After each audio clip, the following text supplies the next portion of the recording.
trunca, ¿sí? Para atenuar el poder que se le era atribuido hasta aquel momento al Poder Ejecutivo, ¿sí? Y para marcar una mayor independencia del Poder Judicial de los órganos políticos, ya que, bueno, en los procesos de tanto designación como de remoción de los jueces, de todas las instancias hasta ahí, tenía un papel primordial el Poder Ejecutivo, que, bueno, se complementaba con el acuerdo del Senado que necesitaba bueno, y básicamente no tenía ninguna forma digamos, el Poder Judicial, ¿sí? De designar a sus propios funcionarios. O sea, era más que nada, se le imponían desde afuera. En esta idea se incorporan estos dos institutos, ¿sí? Y que me gustaría más que nada, para empezar a abordar el análisis, empezar a hacerlo desde la propia letra del texto constitucional. Lo que sí voy a pedir, a mí me gusta en algunos artículos, en particular, analizarlos párrafo por párrafo para que podamos comprender bien todas las implicancias de este nuevo órgano, cómo se va creando, cómo se reglamenta y demás. Así que le voy a pedir a alguno de los compañeros que por favor lea solamente el primer párrafo del artículo 114.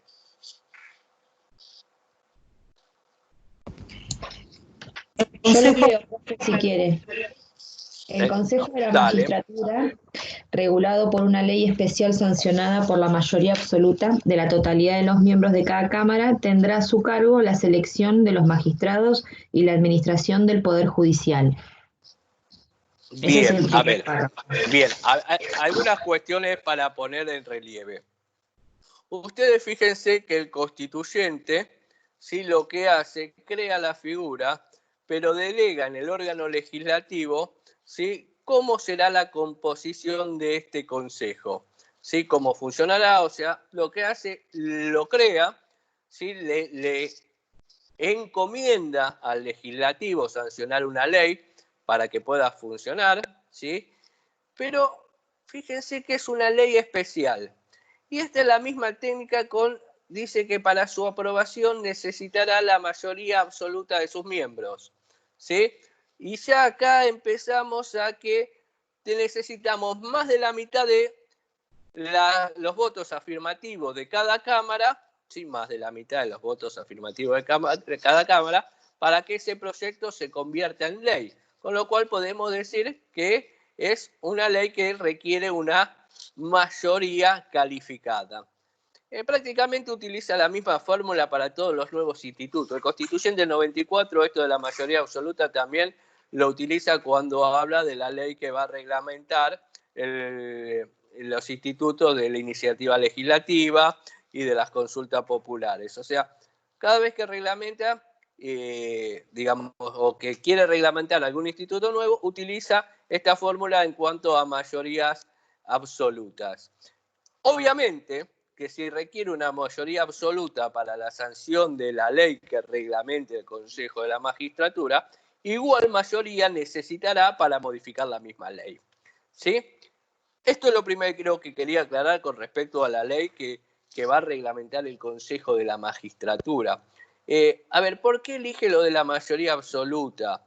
Porque justamente en buscar una mayoría tan calificada, lo que busca en el legislador y en las distintas facciones sociales que representan a muchos de esos legisladores, la necesidad de generar alianzas, de generar consenso, ¿sí? De tener una mayor legitimidad también a la hora de ser sancionada esa ley y demás.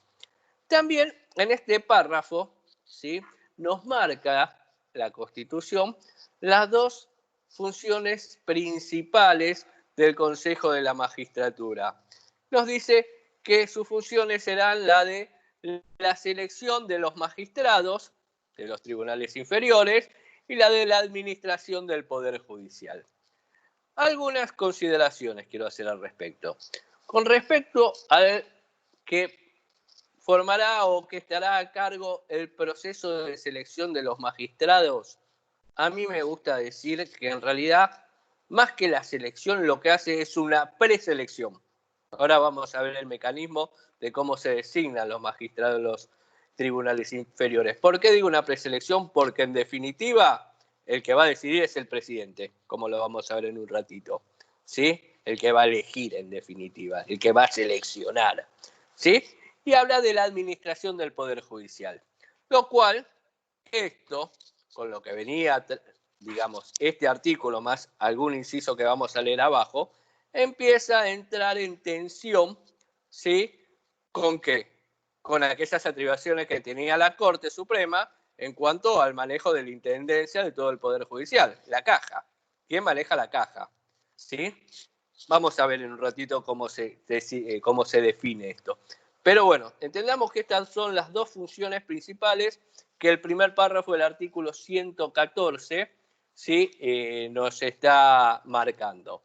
Como le decía, el constituyente ordena, ¿sí? Por manda constitucional, al Poder Constituido, órgano Congreso, que sancione una ley para reglamentar esta nueva institución. Bien, pero no nos dice mucho en este párrafo. Ahora sí, cuando leamos el segundo párrafo, vamos a ver, ¿sí? Que el propio constituyente le va a marcar algunas premisas que debe contemplar esa ley a sancionar, que reglamente. O sea, el Congreso podía hacerlo de cualquier manera, esta ley no, respetando las premisas que el constituyente le da en el artículo 114, primero y segundo párrafo. Primer párrafo en cuanto a la mayoría necesaria y segundo párrafo, vamos a ver qué nos dice López ahora qué nos lee López que dice el artículo 114, segundo párrafo. Bueno, el Consejo será integrado periódicamente de modo que se procure el equilibrio entre la representación de los órganos políticos resultantes de la elección popular, de los jueces de todas las instancias y de los abogados de la matrícula federal. Será integrado asimismo por otras personas del ámbito académico y científico en el número y la forma que indique la ley. Serán sus atribuciones y después... Bueno, ahí nos quedamos. Fíjense lo que nos dice. ¿Sí? Lo primero que nos dice, ¿sí? Que esa ley, ¿sí? Que regulará o reglamentará el Consejo de la Magistratura, ¿sí? Dirá que o formará, ¿sí? Periódicamente a sus miembros.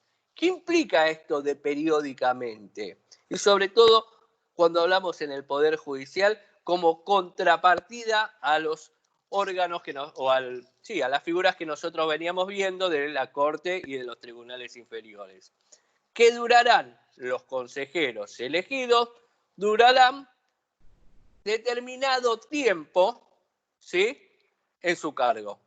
La Constitución no nos dice qué tiempo, pero sí surge que estos serán, digamos, por un tiempo determinado, que no tendrán esta inamovilidad, que tenían los magistrados, ¿sí? Y que mantengan el equilibrio. También nos dice, ¿qué es el equilibrio? Ahora entre los sectores. O sea, no habla de que serán periódicos y que debe mantener el equilibrio entre los distintos sectores. Y nos va a decir, ¿sí? Cuáles serán los sectores que deberán estar representados en este órgano colegiado que es el Consejo de la Magistratura. Tampoco nos dice la cantidad de miembros, eso será una cuestión a reglamentar por el Congreso. Lo que sí nos dice, ¿sí? Cuáles serán los estamentos que deben representarse. Y ahí nos dice los que serán el resultado de los representantes de los órganos políticos, resultado de las elecciones populares. ¿Cuáles son los órganos políticos que surgen en representación de las elecciones populares?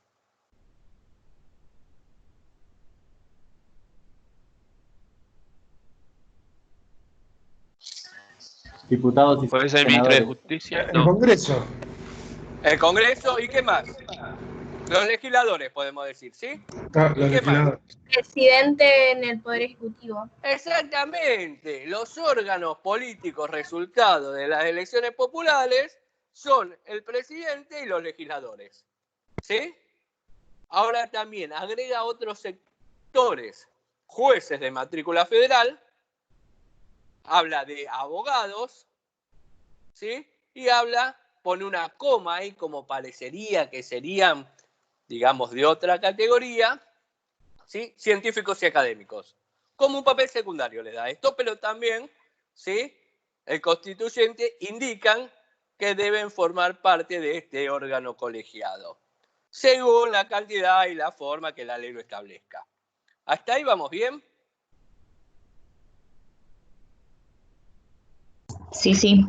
Bueno, Una consulta, profe. Sí, sí. Perdón. El equilibrio ahí en el número tiene que ser entre jueces, abogados y los funcionarios de los órganos políticos, y aparte está pensado los académicos y científicos. Sí. A ver, yo creo que sobre todo cuando marca el tema, y esto lo vamos a poder complementar cuando avancemos en el artículo 115, ¿no?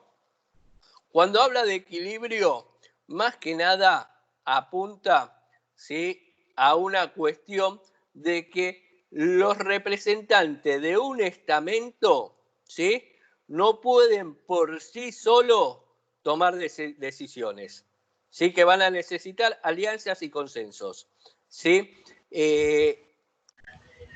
Cuando hablo de equilibrio no hablo de igualdad, ¿sí? No es lo mismo equilibrio que igualdad, ¿sí? Igual serían todos la misma cantidad de número de miembros. En este caso no nos pide igualdad, nos pide equilibrio, que sea compensado las representaciones de un lado y del otro, a los efectos de tomar decisiones, digamos, como consecuencia, ¿sí?, de la negociación, consenso y todo aquello que necesita un órgano colegiado para poder llegar a tomar decisiones, ¿sí?, que sean robustas y que tengan el debido apoyo. ¿Estamos hasta ahí? Sí, sí, gracias. Es así que bueno, la primer ley, ¿sí?, la primer ley que se sanciona a los efectos de reglamentar el Instituto del Consejo de la Magistratura es la ley 24.937, sancionada en diciembre de 1999. ¿Sí? Y 8 días más tarde sale una ley correctora, que es la ley 24.939, la cual, se llama una ley correctora porque en lo sustancial no modifica esa ley, sino que le hace algunos agregados, algunas aclaraciones, como consecuencia de que para llegar a sancionar esta ley con esa mayoría, ¿sí?, que nosotros decimos, esa mayoría calificada que hablábamos hace un ratito, ¿sí?, se necesitó de mucho consenso y hubo muchas trabas, mucha lucha, no podía salir esta ley. Fíjense que la Constitución entró en vigencia en el 94 y recién a fines del 99, 5 años después, pudieron llegar a juntar, ¿sí?, esa mayoría para sancionar esta ley. El cual, digamos, era bastante, digamos, complicado en las negociaciones de los representantes del Poder Legislativo, no se ponían de acuerdo en muchas cuestiones. Lo cierto es que cuando se sanciona esta ley, ¿sí?, se termina definiendo que el Consejo de la Magistratura estará integrado por 20 miembros, ¿sí?, 20 miembros, de los cuales uno iba a ser el presidente de la Corte Suprema de Justicia de la Nación, que al mismo tiempo iba a ser el presidente del Consejo de la Magistratura. Sabia decisión esta, ¿sí?, porque como en la misma persona recaía estas dos presidencias, servía para armonizar, ¿sí?, aquellas diferencias que había entre la Corte y este nuevo órgano, ¿sí?, el Consejo, que en algunas cuestiones parecerían no estar tan bien delimitadas las atribuciones de cada uno, ¿sí? Entonces tenía al presidente de la Corte Suprema como presidente, del Consejo también al mismo tiempo, 4 jueces de matrícula federal, 8 legisladores, 4 diputados y 4 senadores. Lo interesante de que en la representación partidaria bueno, ya dije, eran 8, 4 y 4, en cualquiera de las cámaras, que tenía 4 representantes, iban 2 por el partido político que mayor cantidad de legisladores tenía, ¿sí? En esa cámara, 1 por la primer minoría y otro por la segunda minoría. Con lo cual había bastante representatividad político-partidaria, ¿sí? Lo mismo para ambas cámaras. Había 4 abogados de la matrícula federal, que iba a estar compuesto, un representante del Poder Ejecutivo, ¿sí?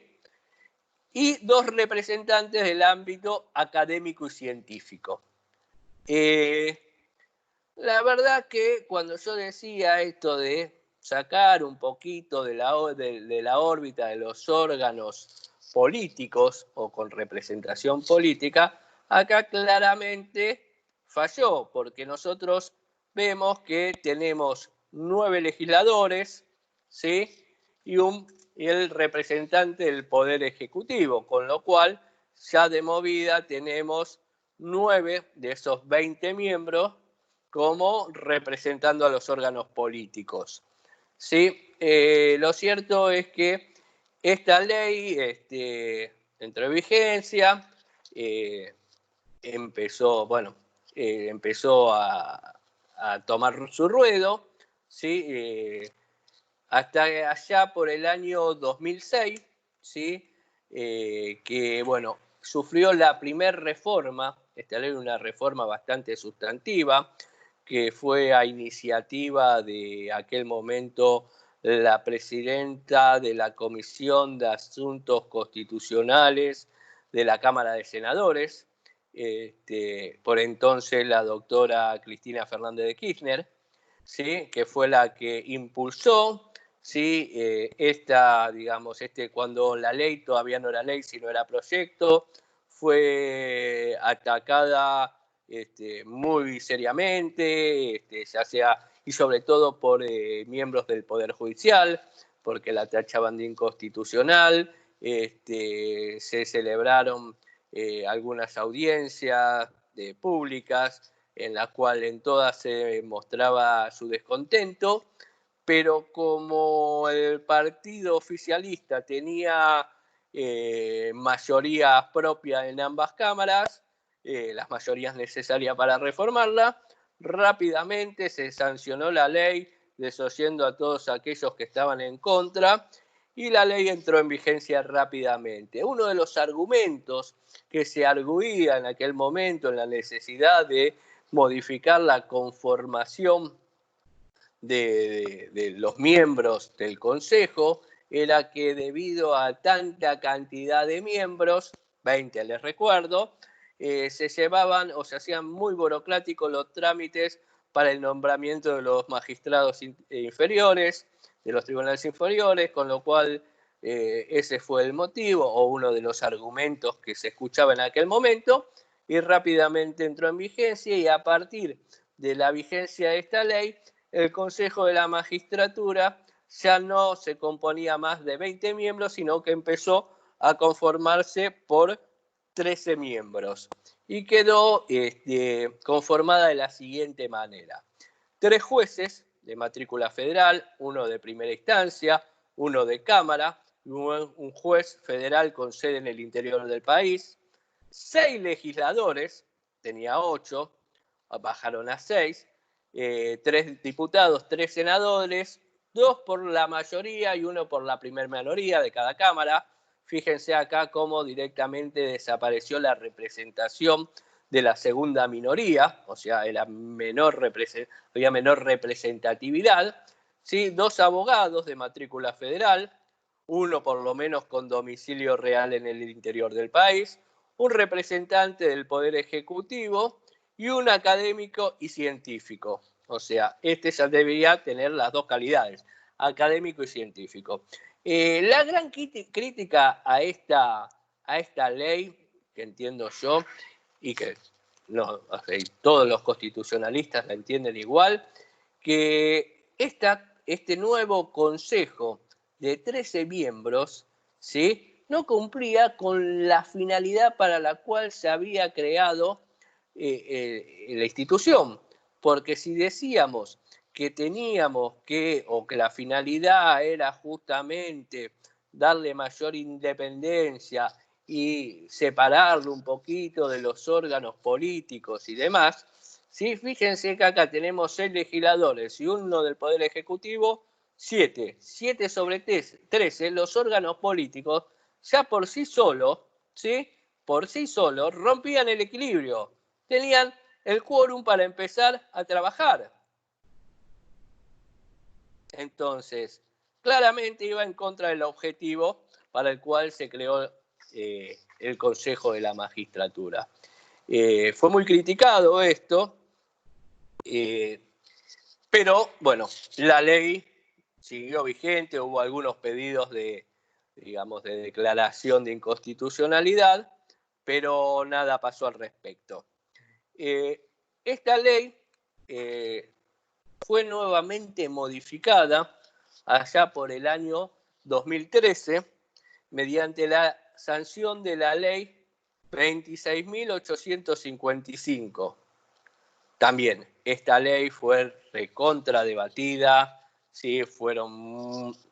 Hubo muchísima gente que estuvo en contra, ¿sí?, en donde ya siendo la doctora Fernández de Kirchner presidenta de la Nación, ¿sí?, y digamos iniciativa de ella en gran parte, ¿sí?, se sancionó un nuevo consejo en donde la cantidad de miembros de 13 pasaban a ser 19, prácticamente la misma cantidad de miembros, ¿sí?, que en su etapa inicial. Pero lo curioso de esto, ¿sí?, es que hasta acá, bueno, ¿cómo se elegían a estos miembros que iban a integrar el Consejo de la Magistratura?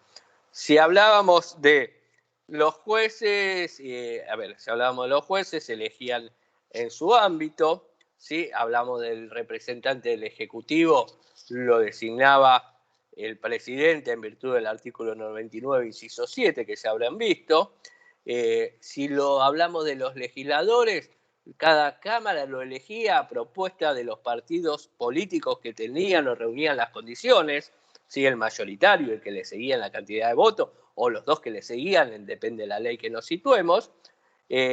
Los abogados, los científicos y los jueces se elegían por sorteo de una lista que se hacía de todos los que reunían en esas calidades dentro de ese ámbito. O sea, se hacía una lista con todos los jueces federales y de ahí se hacía un sorteo. Lo mismo pasaba con los abogados y lo mismo se hacía con los académicos científicos, ¿sí?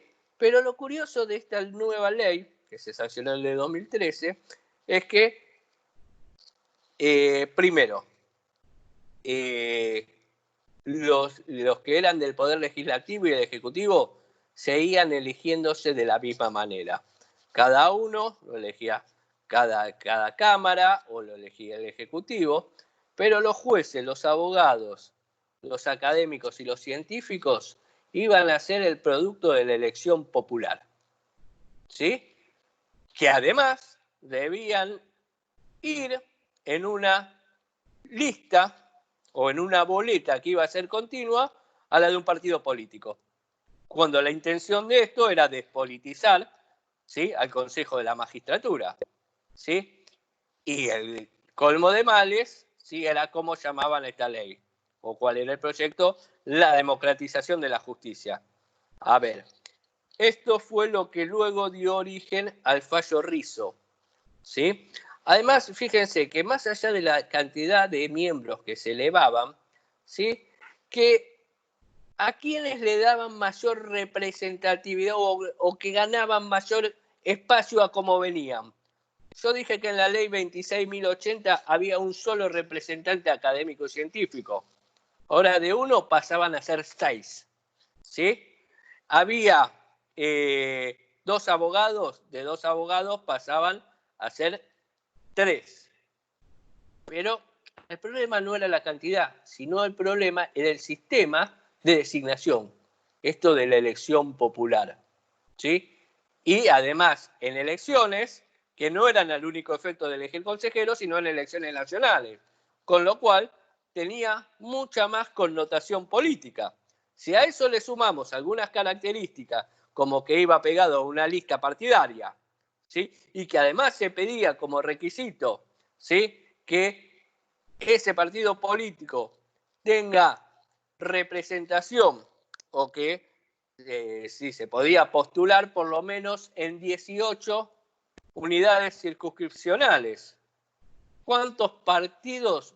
Y se prohibía además, ¿sí?, la formación de coaliciones al efecto. No podían presentarse en coaliciones y tampoco podían presentarse los candidatos, ¿sí?, al único efecto de elegir consejero de la magistratura. ¿Cuántos partidos políticos en aquel entonces reunían esta condición? Solamente 2. ¿Sí? El partido oficialista, por un lado, y el partido radical, que venía destruido de las últimas elecciones nacionales. Claramente esto, bueno, después llegó a la Corte mediante un per saltum, ¿sí?, promovido por el Colegio de Abogados de la Ciudad Autónoma de Buenos Aires, y es el que todo el mundo conoce como el fallo Rizzo, ¿sí?, que declaró la inconstitucionalidad de algunos artículos de esta ley, ¿sí?, y que al mismo tiempo remite a la conformación, ¿sí?, de los integrantes en conformidad con lo sancionado por la ley 26.080, o sea, se ha vuelto al Consejo de 13 miembros. ¿Estamos hasta ahí?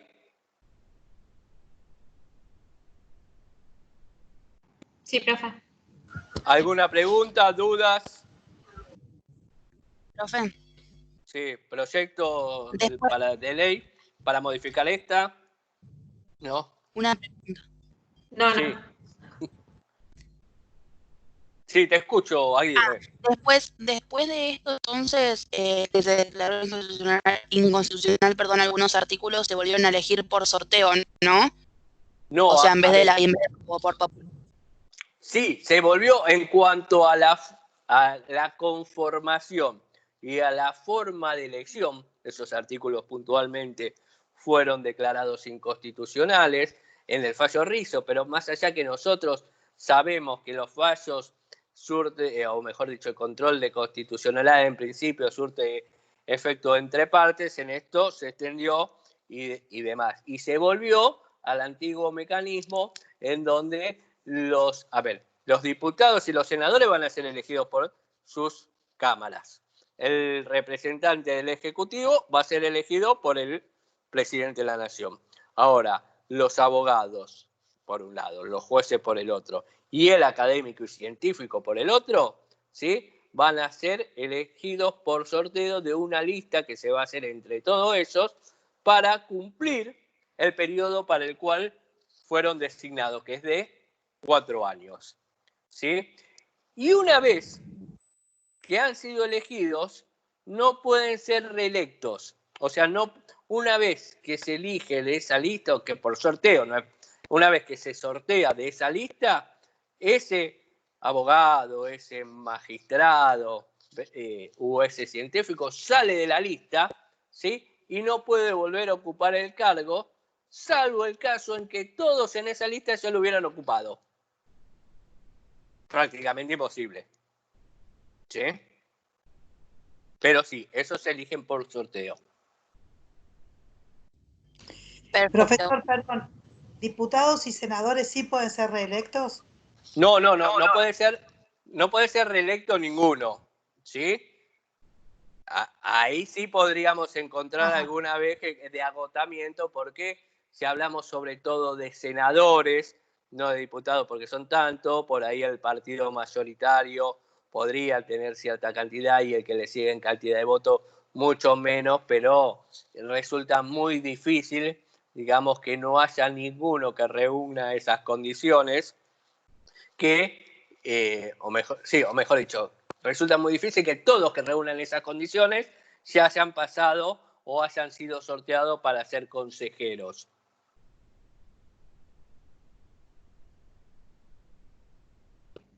Gracias.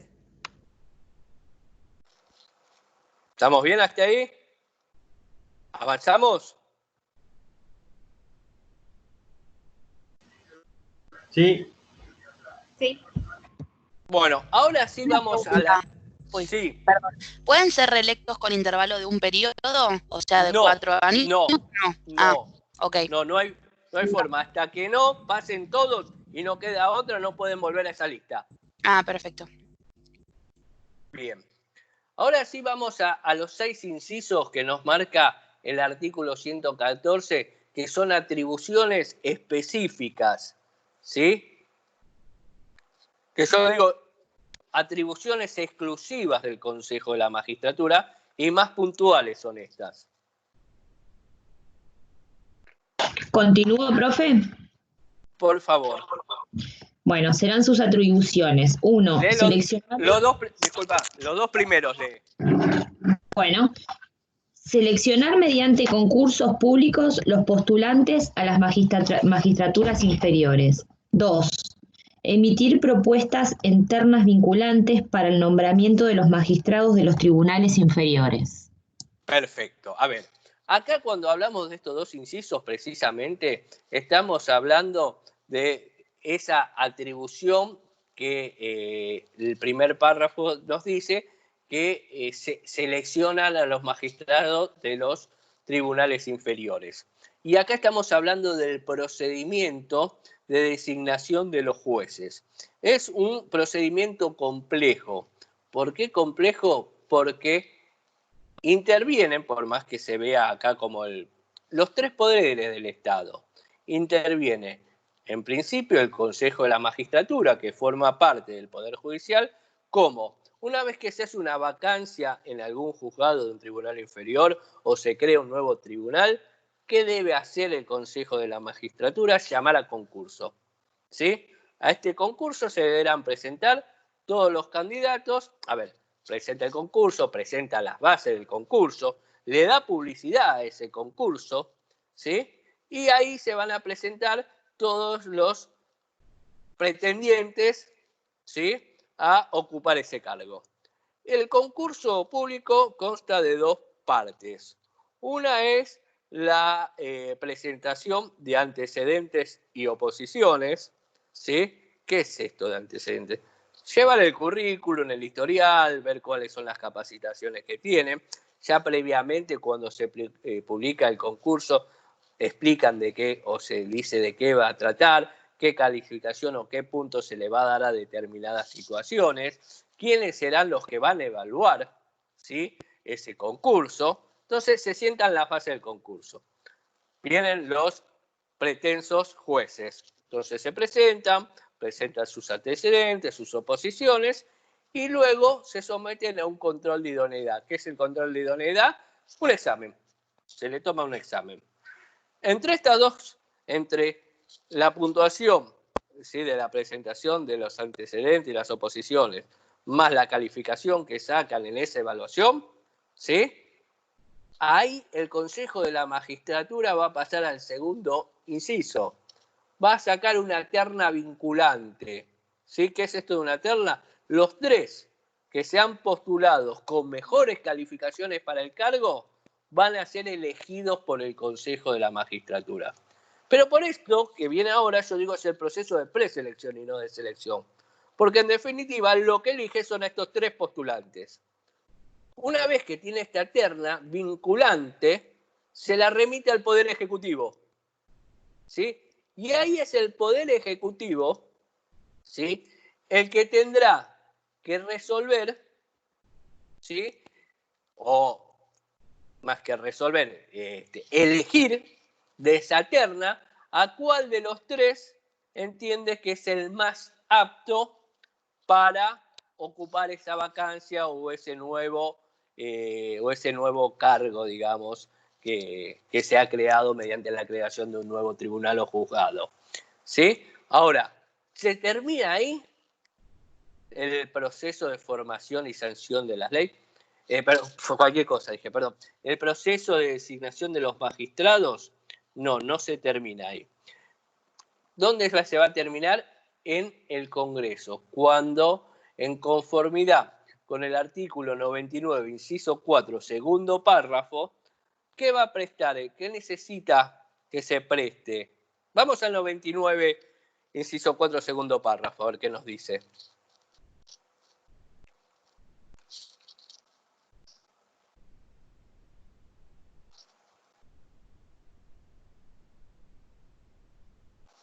¿Hay alguien ahí? No, lo leo yo. Yo lo tengo, profe, lo estaba buscando. Si quieres, lo decimos. Dale, por El favor. 99, Porque yo inciso tengo poca 4, luz. segundo párrafo. Sí, para que descanse un poco la garganta. No, pero no 99, veo porque tengo poca luz acá para... Ah, bueno. Inciso 4, segundo párrafo. Sí. Nombra a los demás jueces de los tribunales federales inferiores en base a una propuesta vinculante interna del Consejo de la Magistratura, con acuerdo del Senado, en sesión pública y en la que se tendrá en cuenta la idoneidad de los candidatos. Bueno, o sea, este procedimiento que complejo va a terminar con el acuerdo del Senado. No basta con la elección del presidente de esa terna vinculante, sino que tendrá que tener la conformidad del Senado. Pero ojo, acá sí nos habla de la mayoría de los presentes, no nos habla como cuando hablábamos de los ministros de la Corte, que eran 2/3 de los presentes, nos habla sí de una sesión pública, ¿sí? ¿Para qué? Para que la gente pueda, en principio, por el principio republicano de gobierno, todos los actos de gobierno deben ser públicos, ¿sí? Y también para que la opinión pública y la sociedad, ¿sí?, pueda hacer ese examen de idoneidad, ¿sí? De cuál es la cualidad del magistrado que está haciendo elegir, ¿sí?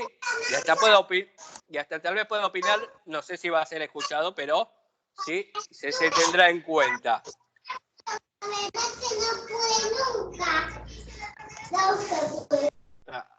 Bueno, entonces, acá tenemos que tener en cuenta la diferencia con el conforme que le da el Senado a los ministros de la Corte de los tribunales inferiores. En principio es una cuestión de mayorías, exige una simple mayoría, hacia unas 2/3 partes, ¿sí? Y además, si bien las dos son públicas, la de los miembros de la Corte Suprema lo hacen en una sesión especial, ya que nos habla en una sesión especial convocada al efecto, y acá no nos habla de esta sesión especial, parecería ser que lo podrían tocar, más allá que lo hacen después en la práctica en una sesión que es particularmente para eso. La Constitución no lo marca tan claramente como si lo marca con respecto a los ministros de la Corte. Otra cosa que, que no lo dije cuando lo dije que el presidente elige entre esa terna vinculante, ¿sí? Es que, no necesariamente el presidente tiene que elegir al mejor calificado, ¿sí? Porque si no, no tendría por el sentido de ser una terna. Pero acá, y como todo acto de gobierno, ¿sí?, el presidente tendrá que motivar esa elección, ¿sí? Tendrá que motivar y decir, justificar, ¿sí?, por qué eligió a fulanito y no a menganito, o por qué lo eligió, y mucho más si este que ha elegido, digamos, no era el primero de la lista o el mejor calificado, porque también en aquel entonces si podía elegir al primero o al mejor calificado, bastaba motivar su decisión, ¿sí?, en decir que era el mejor calificado. Pero bueno, a partir del 2003, a partir que el Poder Ejecutivo sancionó el decreto 222, ¿sí?, que fue una especie de autolimitación presidencial para la elección de los integrantes de la Corte, más que nada lo hace, no solamente nos dice que tendrá que motivar, sino tendrá que proporcionar y decir y hacer público cuáles son los criterios que ha adoptado, ¿sí?, para esa elección, ¿sí?, para que cuando vaya al Senado, ¿sí?, para que le preste el acuerdo, la opinión pública pueda hacer un control social sobre ese proceso y tomar mejor y mayor conocimiento respecto al ministro de la Corte o al juez del Tribunal Inferior que eligió el Poder Ejecutivo. ¿Estamos hasta ahí? Entonces fíjense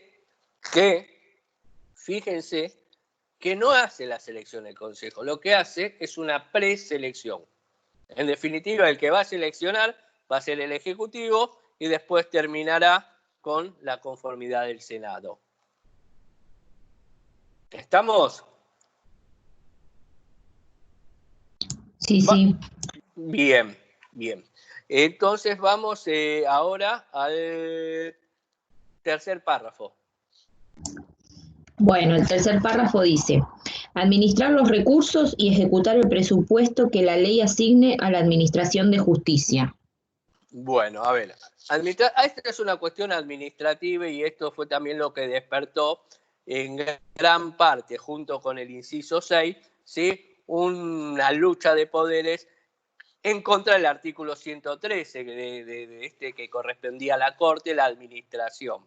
¿No? Acá empezaron a salir acordadas de un lado y del otro, sobre todo en el año 2000, en donde, bueno, se empezaron a tirar a quién le correspondía cada una de las cosas.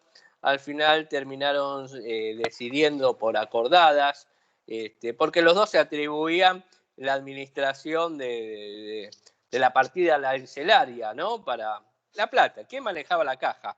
¿Sí? Entonces se terminó decidiendo que la Corte iba a manejar la caja de lo que fuera toda la estructura de la Corte y el Consejo de la Magistratura iba a manejar y administrar la caja de todo aquello que fuera tribunales inferiores, consejo y jurado de enjuiciamiento. Aunque no me acuerdo ahora mediante qué acordada, creo que fue 258, pero no estoy seguro, el Consejo de la Magistratura pasó o traspasó a la Corte algunas cuestiones como la biblioteca, a ver, algunos, la oficina de notificaciones ahora depende de la Corte, la oficina de subastas también depende de la Corte, y algún otro organismo que estaba dentro de la órbita del Poder Judicial y que lo administraba y lo reglamentaba el Consejo de la Magistratura, en los últimos tiempos, en un acuerdo que hizo con la propia Corte, le traspasó, digamos, el poder de intendencia de estos organismos. Con lo cual, Corte y Consejo de la Magistratura están en continua colisión y se amigan y se pelean todo el tiempo y se disputan atribuciones en donde por ahí la Constitución Nacional no ha marcado un límite tan nítido, podría decirse. Vamos al inciso número 4, si les parece. Ejercer facultades disciplinarias sobre magistrados. Muy bien, ejercer sanciones disciplinarias sobre magistrados. Sobre los magistrados, por supuesto, de los tribunales inferiores estamos hablando. Acá cuando hablamos de sanciones disciplinarias estamos hablando de, sobre todo por algún tipo de comportamiento, ¿sí?, que no van con la figura del magistrado, con esto que nosotros estábamos hablando, o bien sea mal desempeño o bien sea mala conducta, porque si ya estamos hablando de delitos o crímenes, pasarían por otra órbita también, ¿sí? Pero tengamos en cuenta que, bueno, esta facultad disciplinaria que tiene el Consejo de la Magistratura puede ser por un llamado de atención, un apercibimiento, ¿sí? Una suspensión y hasta la quita de hasta el 50% de su salario como multa, ¿no? Estas son las distintas medidas disciplinarias que debe tener, pero también estas medidas disciplinarias son pasibles de un recurso de apelación que va directamente ante la Corte. O sea, si el Consejo de la Magistratura, mediante su Comisión de Disciplina y Acusación, entiende que hay que sancionar a un magistrado de los tribunales inferiores, aquel que se siente perjudicado podrá apelar dicha decisión directamente ante la Corte. ¿Sí? Vamos al inciso número 5. Decidir la apertura del procedimiento de remoción de magistrados, en su caso, ordenar la suspensión y formular la acusación correspondiente. Bien, perfecto.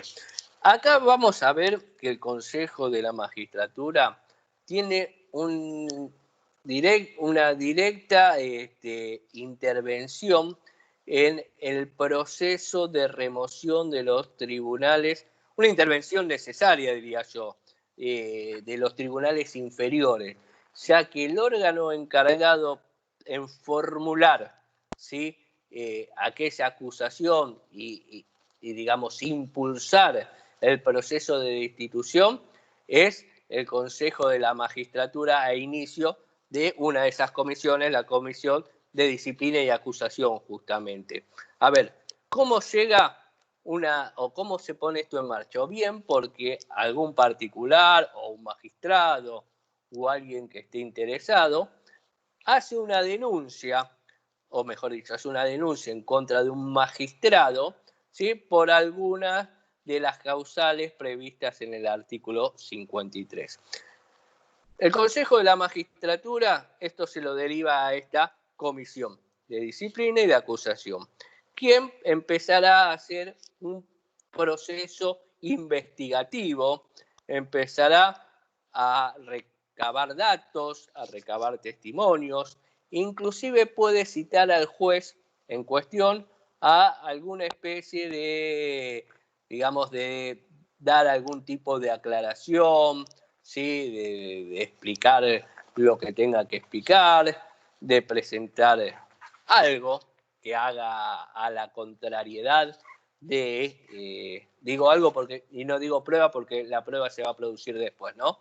Que haga a la verdad de sus dichos, a la inocencia del acto o la actividad que se le imputa, ¿sí?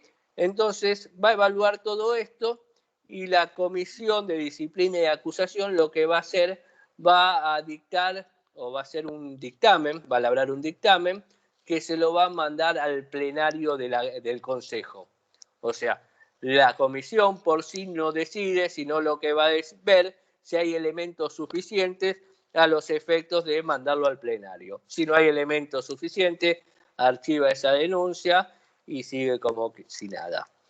Ahora bien, una vez que esta comisión, mediante este dictamen, asesora, instruye e informa al plenario del Consejo, el Consejo tendrá que, por mayoría absoluta, ¿sí?, decidir si se va a abrir o no ese jurado de enjuiciamiento, ese proceso de destitución. Si considera y junta, digamos, las voluntades necesarias, lo que va a hacer, va a formalizar ese pedido en la acusación, ¿sí?, mediante una acusación formal que se la va a enviar al mismo tiempo al jurado de enjuiciamiento por un lado y por el otro lado al magistrado en cuestión, al despacho del magistrado en cuestión. A partir de ese momento empiezan a contarse los plazos procesales, ¿sí?, que los vamos a continuar este cuentito cuando hablemos ahora en 5 minutos del jurado de enjuiciamiento. Pero el órgano encargado de poner en marcha este proceso de destitución de los magistrados inferiores, ¿sí?, es el Consejo de la Magistratura, a iniciativa, ¿sí?, del la comisión disciplinaria y de acusación, pero el que va a decidir es el plenario del Consejo, ¿sí? Con mayoría absoluta. También en esta formalización de acusación, lo que puede hacer el Consejo de la Magistratura, suspender al juez de su cargo mientras se sustancie el proceso. Ahora bien, esto de la suspensión del juez trae algunos interrogantes. ¿El juez tiene derecho a cobrar por ese tiempo en que no está prestando servicios? Y muchos jueces sí apelaron a que sus haberes tienen carácter alimentario.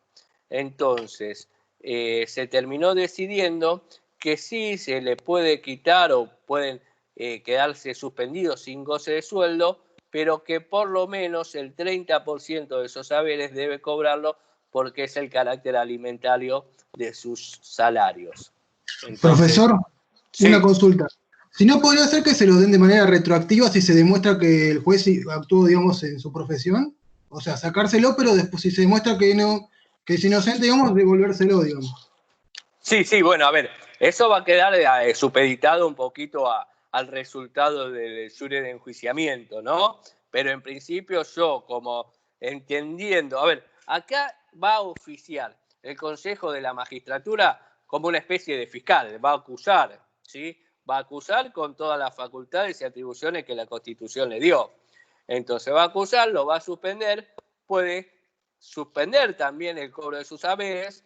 El juez seguramente impondrá esto de carácter alimentario, le pueden hacer una quita de hasta el 70% de sus haberes, ¿sí? Pero en el caso de que se demuestre, o mejor dicho, que no se compruebe o no se llega a destituir al juez, el juez debe ser restituido a su cargo y por ende todos esos salarios que no ha percibido de manera injusta tienen que serle reembolsados en algún momento. Bien, perfecto. ¿Alguna otra duda hasta acá?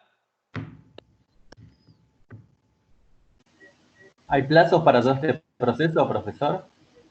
¿Para el proceso de destitución? No, desde que lo suspenden hasta que pueda dictarse sentencia de culpabilidad o no. Sí. 180 días. Ahora lo vamos a ver. Ok, gracias. ¿Alguna otra pregunta?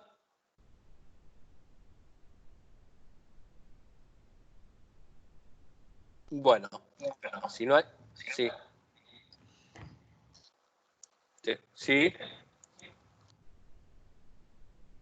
Bueno, seguimos entonces. Bueno, 6. Dictar los reglamentos relacionados con la organización judicial y todos aquellos que sean necesarios para asegurar la independencia de los jueces y la eficaz prestación de los servicios de justicia. Bueno, a ver, este inciso sexto tiene la misma suerte que el inciso tercero, ¿no? En cuanto a cómo se compatibilizan los reglamentos del Poder Judicial. Por un lado está las facultades que tiene propias la Corte de dictar sus propios reglamentos, ¿sí? Y también por otro lado el Consejo de la Magistratura dictará los reglamentos para todo el Poder Judicial, salvo para la Corte Suprema de Justicia. ¿Sí? A ver, entendamos que de estos 6 incisos, ¿sí? De estos 6 incisos, 4 tienen implicancia directa o repercuten directamente en la formación de los cuadros judiciales. ¿Sí? ¿Qué es esto? Que va a tener una incidencia en cómo queda conformado el Poder Judicial Federal. ¿Sí? Ya sea en su proceso de designación, en el inciso 1 y 2, ¿sí? Ya sea para medidas sancionatorias o de destitución en los artículos 4 o 5, en los incisos 4 o 5.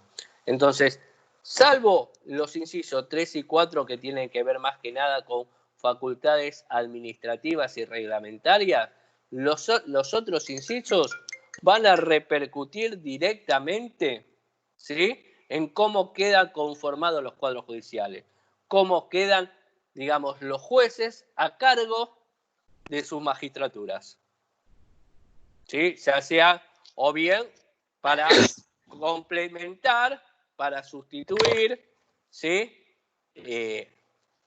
O cuando se crean nuevos juzgados. ¿Estamos bien ahí?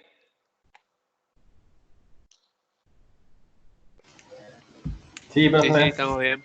Sí, sí. Bueno, seguimos entonces con el artículo 115. El artículo 115 es el que nos habla del jurado de enjuiciamiento. ¿Sí? ¿Lo leo, profe? Por favor. Bueno, los jueces de los tribunales inferiores de la Nación serán removidos por las causales expresadas en el artículo 53, por un jurado de enjuiciamiento integrado por legisladores, magistrados y abogados de la matrícula federal. Su fallo, que será irrecurrible, no tendrá más efecto que destituir al acusado, pero la parte condenada quedará no obstante sujeta a acusación, juicio y castigo conforme a las leyes ante los tribunales ordinarios. Hay otro párrafo después. ¿Continúo? Sí, continúalo. Corresponderá archivar las acusaciones y, en su caso, reponer al juez suspendido. Si transcurrieren 180 días contados desde la decisión de abrir el procedimiento de remoción sin que haya sido dictado el fallo. En la ley especial a la que se refiere el artículo 114, se determinará la integración y procedimiento de este jurado. Bueno, bien, a ver, algunas observaciones.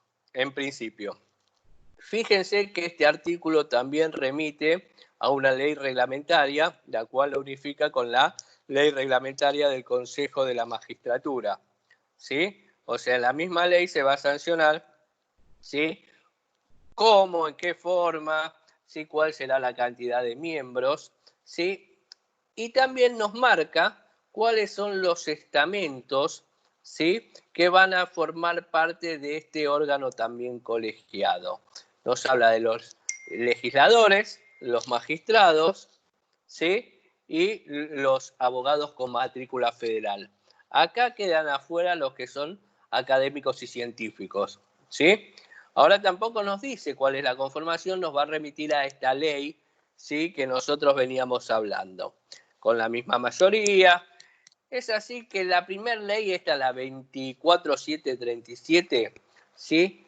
Entendió que ese jurado de enjuiciamiento iba a ser conformado por 3 legisladores, por 3 magistrados y por 3 abogados federales, ¿sí? Acá realmente se daba en un plano de igualdad y de equilibrio, por supuesto.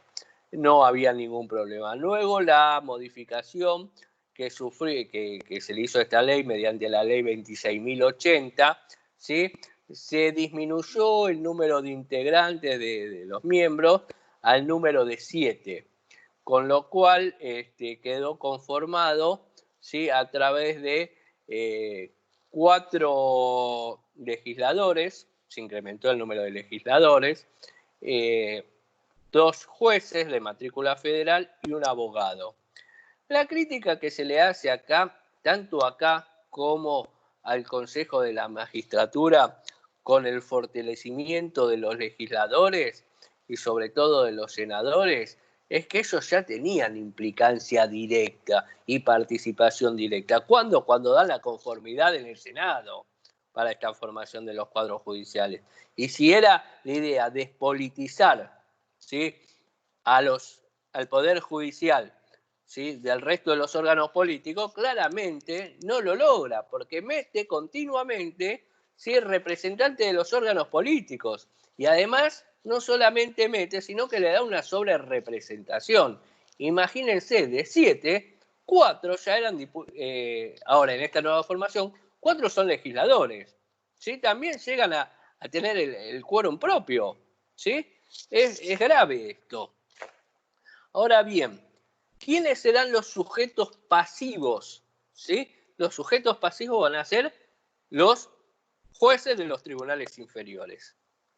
¿Sí? No cabe duda eso, son los jueces de los tribunales. Y este procedimiento si bien, como dice, acusación, defensa, yo agrego prueba y sentencia, se va a gozar de todas las etapas de un proceso judicial sin ser un proceso judicial, porque es de carácter y de naturaleza política este jurado de enjuiciamiento, ¿sí? Si bien parece y tiene el nombre de enjuiciamiento, su naturaleza no es jurisdiccional, sino que su naturaleza es política. Ahora bien, cuando nos marca, por otro lado, cuáles son los motivos de destitución, ¿a dónde nos remite? Al artículo 153. ¿Cuál es la diferencia, ¿sí?, de la destitución de un magistrado del tribunal inferior con respecto a la destitución de un magistrado de la Corte Suprema de Justicia?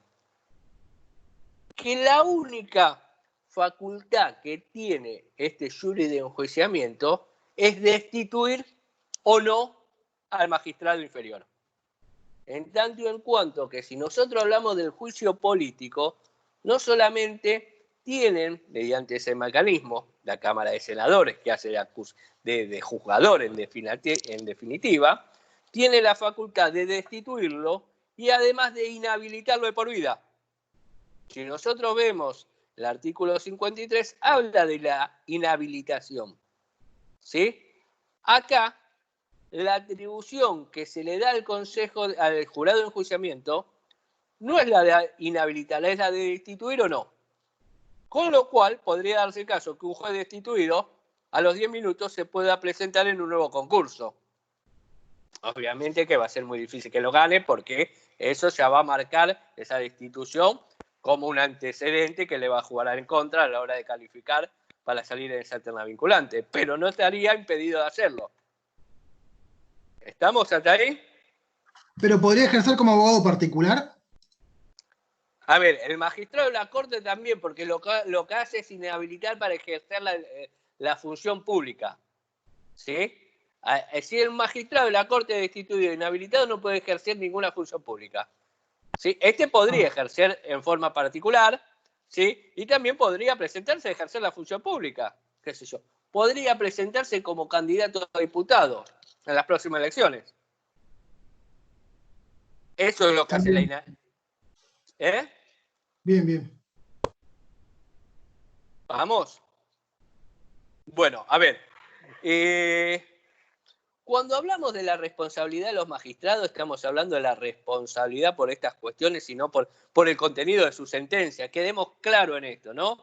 El contenido de su sentencia nunca, digamos, va a ser motivo causal, ¿sí?, para su remoción, cómo interprete y aplica la ley, salvo que se hace aparte de la ley, haya una intencionalidad, porque para esas cuestiones de cómo hace la interpretación de la ley, tendrá su cámara revisora, ¿sí?, cuando vaya a una cámara de apelación, a un organismo, a un tribunal superior a los efectos de revisar esa decisión. Lo que van a analizar acá es cómo se maneja, a ver, si incurrió o no incurrió en una de las causales del 53 más la del 110. Y el resultado va a ser destitución o no destitución. ¿Estamos hasta ahí?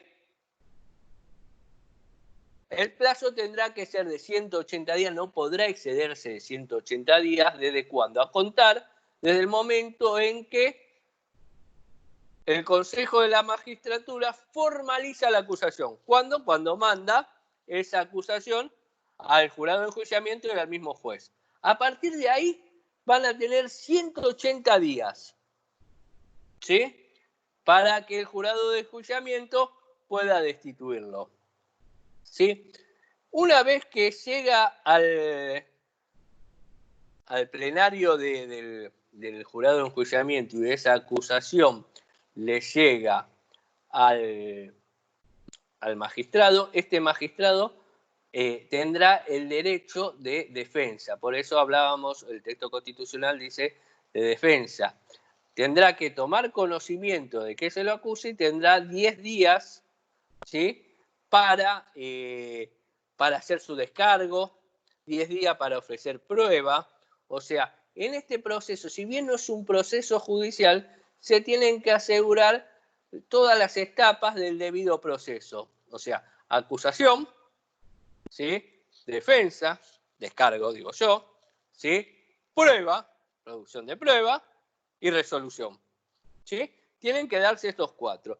Y además, el magistrado que está siendo sometido a un jurado de enjuiciamiento va a gozar de todos los derechos de la defensa en juicio y del debido proceso, ¿sí? Entonces, él tendrá derecho a defenderse. Una vez que se le formula la acusación, este tendrá 10 días para hacer su descargo. Una vez que el jurado de enjuiciamiento recibe el descargo, se va a abrir a pruebas, ¿sí? Se va a abrir a prueba por 30 días, ¿sí? Y se puede prorrogar a pedido de parte, a pedido fundado de parte, por otros 10 días más. Después se hace la clausura de la etapa probatoria y el tribunal pasará a deliberar, ¿sí? La deliberación es secreta, pero al momento de dictar su decisión, esta decisión debe hacerse en una audiencia que será pública, ¿sí? Tiene que ser público el dictado de esa sentencia. También nos dice el artículo que el fallo será irrecurrible, ¿sí? ¿Qué es esto de irrecurrible? ¿Alguien sabe lo que es irrecurrible?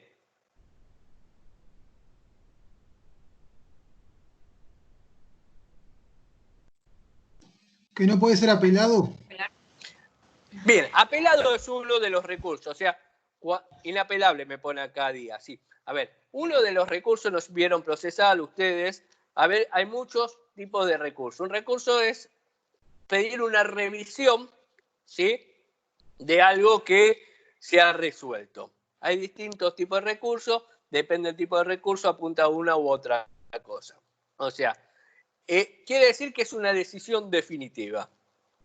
Si bien la Constitución dice que el fallo es irrecurrible, yo entiendo que podría proceder algún tipo de recurso, como el de aclaratoria. El recurso de aclaratoria no es algo que modifica en sí la decisión tomada por el juzgador, sino que pone luz a algún punto que no quedó del todo claro en su decisorio, ¿sí? O algún punto que se olvidó u omitió, ¿sí? Referenciar, ¿sí? Pero no va a cambiar. Entonces, a ver, cuando dijo esto, ¿qué quiso decir con esto que no entendí? ¿Sí? Ese podría, porque no cambiaría el contenido, ¿sí? De su decisión. Y también entiendo yo, y esto me hago cargo yo, más allá de que diga que es irrecurrible, que también sería susceptible de un recurso extraordinario federal, porque para el caso en que se le haya violentado el derecho de defensa. ¿Sí? ¿Por qué digo esto?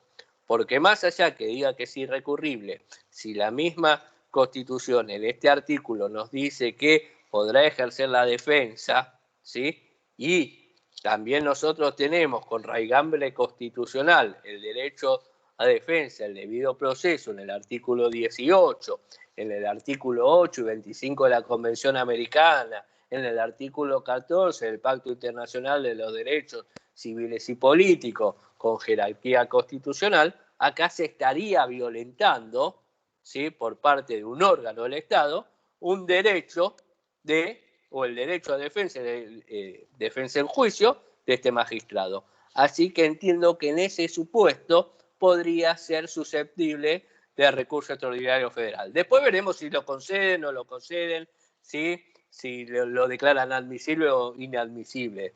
Pero estos derechos que son, digamos, personalísimos, que hacen a la persona y demás, no pueden ser violentados por un... y que vienen ya, digamos, de antaño, no pueden ser violentados por un procedimiento que no observa, ¿sí? O que hace caso omiso de estas garantías de carácter constitucional y convencional. ¿Hasta ahí vamos bien? Sí, profe. Yo tengo Algo una que... duda, Sí. porque en el inciso 4 hablaba de que, bueno, O sea, la diferencia en que en el inciso 4 van a poder apelar a la Corte va a tener que ver con la gravedad, digamos, ¿no es cierto? Que el jurado de enjuiciamiento, al ser más grave, por eso no se podría presentar un recurso.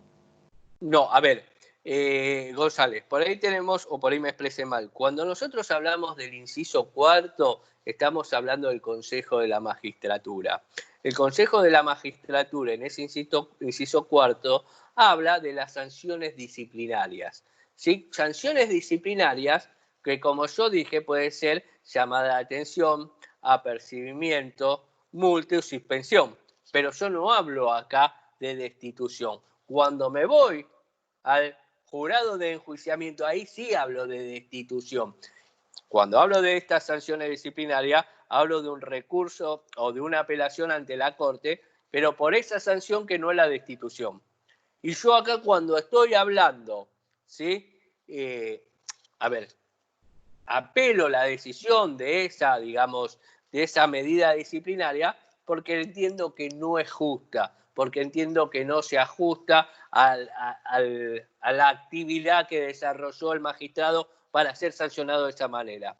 Cuando yo hablo de el jurado de enjuiciamiento, estoy hablando de la destitución, no estoy hablando de otra medida disciplinaria, es destitución, que lo hace el jurado de enjuiciamiento.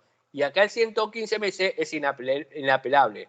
Sí, ojo, que podría proceder un recurso extraordinario que no va a analizar en sí el motivo de la destitución.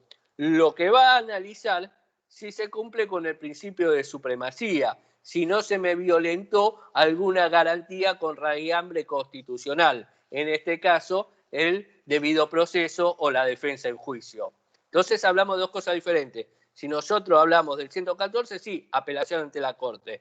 Pero si hablamos del 115 ante una destitución, no hablo de un recurso de apelación, que entiendo yo que es improcedente. Yo estoy hablando de un recurso extraordinario federal. Estoy diciéndole, señores de la Corte, acá violentaron un derecho de raigambre constitucional, ¿sí? Yo tengo derecho a que se me cumpla o se me garantice el debido ejercicio de la garantía que está contemplada tanto en la Constitución como en los tratados internacionales.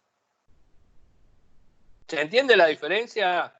Sí, ahora sí, me había hecho un matete, pero ahora sí, gracias.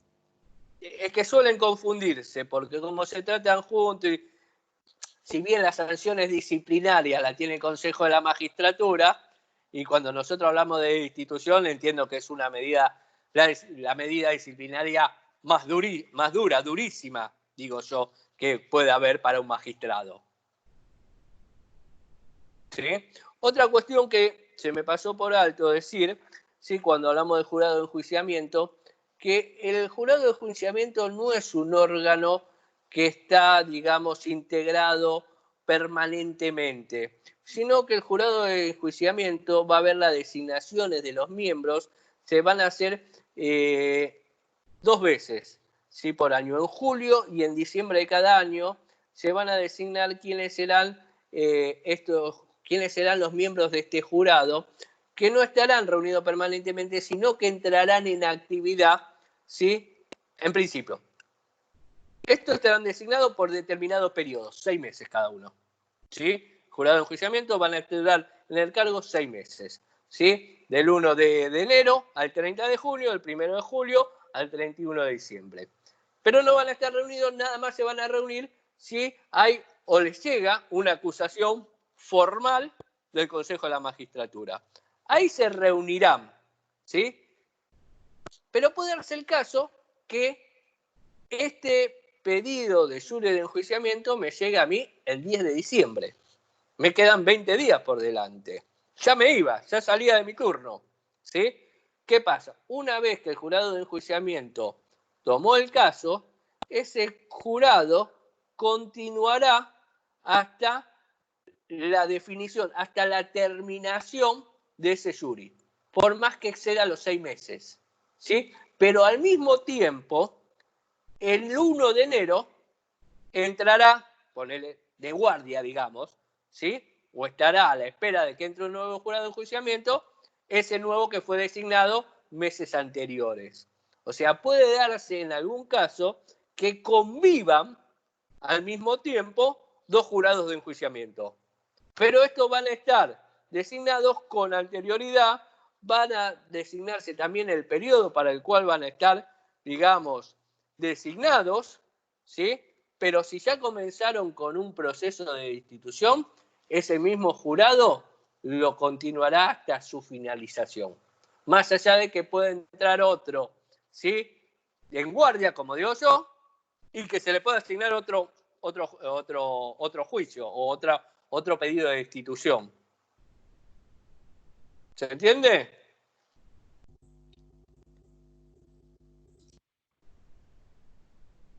¿Alguna duda?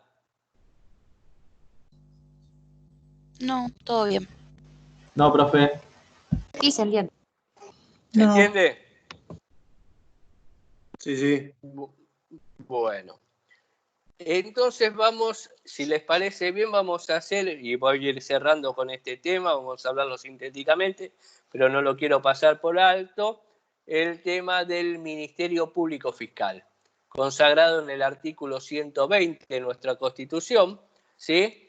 El cual lo podemos definir como un órgano constitucional independiente y autónomo, ¿sí? Como un órgano esencial del Estado de Derecho, ¿sí? Con ciertas funciones de control, ¿sí? Sobre el Poder Judicial. Esta figura fue incorporada o consagrada constitucionalmente en la reforma del 94, como dije antes en el artículo 120, que le voy a pedir si alguno de ustedes me los puede leer. El Ministerio Público es un órgano independiente con autonomía funcional y autárquica y autarquía financiera, que tiene por función promover la actuación de la justicia en defensa de la legalidad de los intereses generales de la sociedad, en coordinación con las demás autoridades de la República. Está integrado por un Procurador General de la Nación y un Defensor General de la Nación, y los demás miembros que la ley establezca. Sus miembros gozan de inmunidades funcionales e intangibilidad de remuneraciones. Bueno, bien. A ver, algunas cuestiones. Si bien yo acabo, en principio, es un órgano bicéfalo, ¿sí? Es un órgano bicéfalo porque tiene dos cabezas. Por un lado, el Procurador General de la Nación, que es el jefe de los fiscales, ¿sí? Y todos los fiscales que le siguen, pero la cabeza es el Procurador General, y el Defensor General de la Nación, que es aquellos que, y todos los defensores oficiales. Está en la cabeza de todas las defensas oficiales. ¿El ¿Sí? jefe fiscal y quién más? Y el jefe de abogados, de defensores. ¿Sí? El jefe. ¿Sí? Estos son. Ahora bien, si bien la consagración constitucional es acá en la reforma del 94, ¿sí? ¿Por qué lo consagraron? En principio hay varias discusiones. ¿Qué es? ¿Un cuarto poder? ¿Es un órgano extrapoder? ¿Sí? ¿O está dentro de la órbita del Poder Judicial, dentro de la órbita del Ejecutivo? ¿Sí? Porque nuestra historia constitucional y nuestra historia política marca que sufrió por varias cuestiones este instituto. Aquella constitución original, histórica de 1853, que yo hablaba el lunes, ya contemplaba la figura del Ministerio Público Fiscal cuando hablaba que la Corte Suprema de Justicia de la Nación estará integrada por 9 miembros más 2 fiscales generales. O sea, lo ponía dentro del ámbito del Poder Judicial.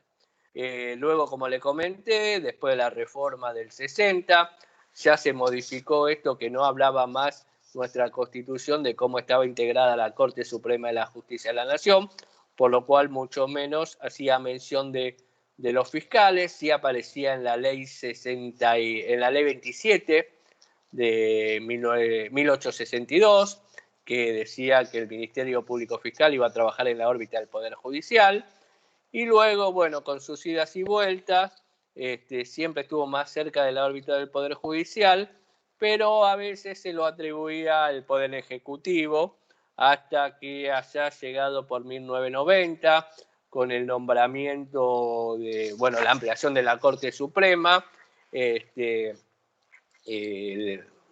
presidente Menem lo puso en la órbita del Ejecutivo, al asignarle también la función de procuración general, el Procurador General del Tesoro, y recibía órdenes directas del Poder Ejecutivo. Después de esta época volvió a trabajar dentro de la órbita del Poder Judicial, hasta la reforma del 94, que definitivamente lo termina consagrando en la Constitución, pero nos dice que es un órgano independiente, con lo cual, lo que yo decía hace un ratito, está la duda si es el cuarto poder o es un órgano extrapoder. Si nosotros nos remitimos a cuál era la postura mayoritaria, porque esta discusión se planteó en el debate de la Convención Reformadora de 1994, la postura mayoritaria nos decía que es un órgano extrapoder, más allá de que algunos autores, como la doctora Geli, la cual yo sigo bastante, nos dice que es el cuarto poder por las atribuciones que la Constitución le confiere. Más allá de que lo entendamos como cuarto poder o como un órgano extrapoder, lo que nos tiene que quedar bien en claro es que es un órgano independiente del resto de los tres órganos del Estado, de los tres poderes del Estado, ¿sí? Y que va a tener o va a gozar, ¿sí?, de, como ustedes recién lo leía, de autonomía, ¿sí? De autonomía en cuanto a que no va a someterse a indicaciones o órdenes de otro órgano del Estado, ¿sí? Y que tiene autonomía funcional, o sea, esa autonomía todo lo posible que hagan a la finalidad que el constituyente le atribuye en el texto constitucional, ¿sí? O sea, toda aquella autonomía que ponga en marcha o que sea, que utilice con la finalidad de que de la defensa de la legalidad, ¿sí? ¿Qué es esto de la defensa de la legalidad? Velar porque se cumplan con las normas, ¿sí? Y todo eso en pos del interés general de la sociedad. Y acá directamente lo vamos a ver con lo que se relaciona directamente con el derecho penal, en atención que es el que vela, ¿sí?, por la sociedad, por el orden público, pero que no va a trabajar solo, sino que va a trabajar en coordinación con las demás autoridades de la República. A ver, cuando habla que va a trabajar en coordinación con las demás autoridades de la República, esto implica que ya desde su concepción, ¿sí?, el funcionamiento va a ser operativo, porque si no cuenta con los medios, no cuenta con la estructura, tendrá que coordinar con las demás autoridades para dotarse de esos medios. No obstante eso, en 1998 se sancionó la ley 24.946, que es la ley la denominada Carta Orgánica del Ministerio Público Fiscal, ¿sí?, que es la que funcionó por muchos años, ¿sí?, hasta que ahora hace poquito esta ley fue modificada por la ley 27.148, ¿sí?, que modificó algunos de sus artículos y el resto siguen según el texto original, ¿sí? Y bueno, más que nada lo que hace es velar, como les decía, por la legalidad de los actos de gobierno y de los funcionarios sobre todo, y también en cierta medida lo que hace es marcar la política de persecución penal a seguir, ¿Qué quiero decir con esto? A ver, nosotros tenemos, como está directamente ligada al derecho penal y el Ministerio Público Fiscal es el titular, ¿sí?, de la acción penal. Cuando digo el titular de la acción penal, cuando se comete un delito no hace falta, ¿sí?, que la parte o el damnificado se presente o que siga ese proceso, que impulse, sino que el fiscal, digamos, con la finalidad de defender los derechos de toda la sociedad en su conjunto, o sea que hay un bien jurídico superior, que es la tutela de toda la sociedad, va a ser él el encargado de acusar, de continuar, de seguir, de buscar los medios, de arbitrar todos los medios posibles a los efectos de que se administre la justicia. Entonces, en esto de marcar la política criminal a seguir, si bien nosotros tenemos código penal, leyes penales complementarias y demás, por ahí el Procurador General de la Nación lo que hace es imprimirle mayores recursos, dotándolo de distintos medios, o bien marcar cuál es la política, qué tipo de delitos se priorizan en cuanto a su seguimiento, cuál otros delitos entienden que no hay que prestarle tanta atención, a los efectos de, bueno, justamente de administrar esos recursos por los cuales está dotado. Bueno, mucho más no tengo para decir del Ministerio Público. No sé si alguien quiere hacer alguna pregunta de esto o de lo que sea, ¿no? Por supuesto.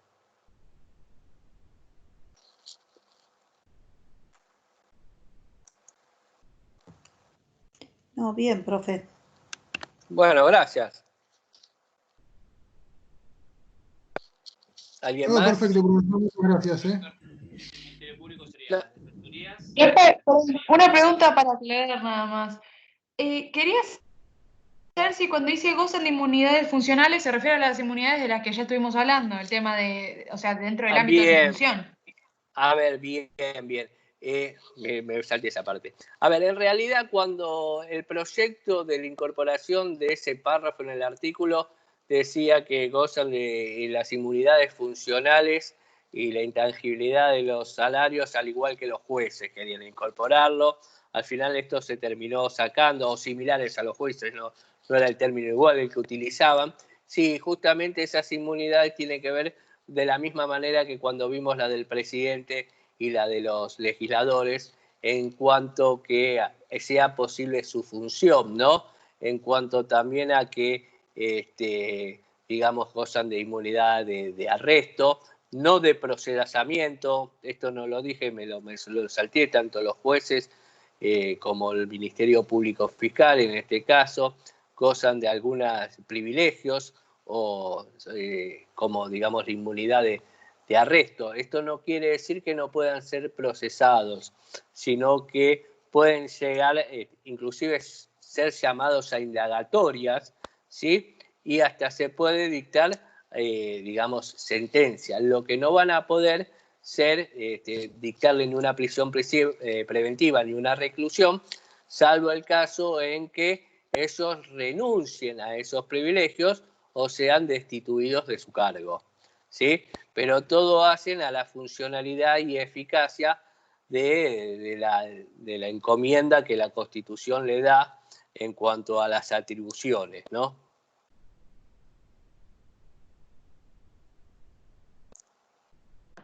Listo, perfecto. Gracias, profe.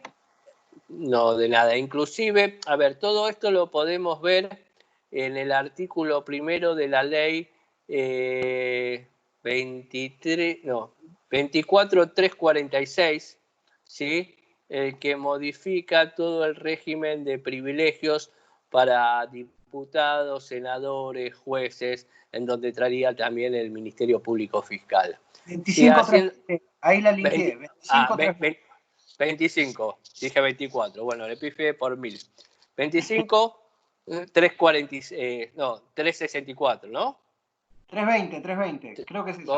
Cualquier cosa, sí, bueno. Es esa, sí, 25, 320. Sí. en donde el artículo 1, bueno, justamente hace una diferenciación en cuanto a acá lo que son los legisladores, también se le prohíbe, digamos, el allanamiento a sus despachos, la intercepción de cartas y demás, que no hace esa mención con respecto ni de los jueces ni de los fiscales, sí de los legisladores.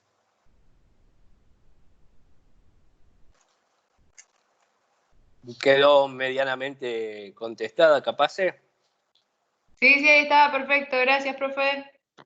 Bueno, ¿alguna otra pregunta?